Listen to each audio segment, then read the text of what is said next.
বীর চট্টলা, সালাম ও শুভেচ্ছা। আপনারা 24-এ যেভাবে প্রতিরোধ করেছিলেন, আমরা যে নতুন বাংলাদেশের স্বপ্ন দেখতেছি, সেখানেও চট্টগ্রাম থেকে আমরা একই রকম সমর্থন পাবো। একইভাবে আপনারা ধরে রাখবেন আপনাদের দুর্গ, আপনাদের প্রতিরোধ।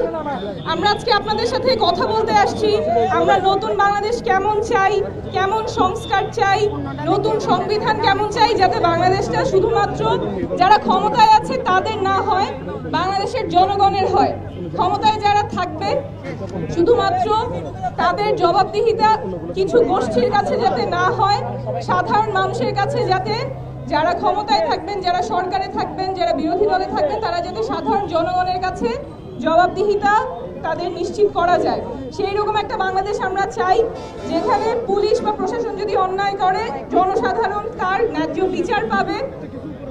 কোনো অর্থের অভাবে যাতে কেউ চিকিৎসা থেকে বঞ্চিত না হয়, সুশিক্ষায় সবাই শিক্ষিত হয়, এবং আমাদের যে ধরনের চাকরির প্রয়োজন, যে ধরনের এমপ্লয়মেন্টের প্রয়োজন, সেগুলো যাতে আমাদের নতুন বাংলাদেশে নিশ্চিত হয়।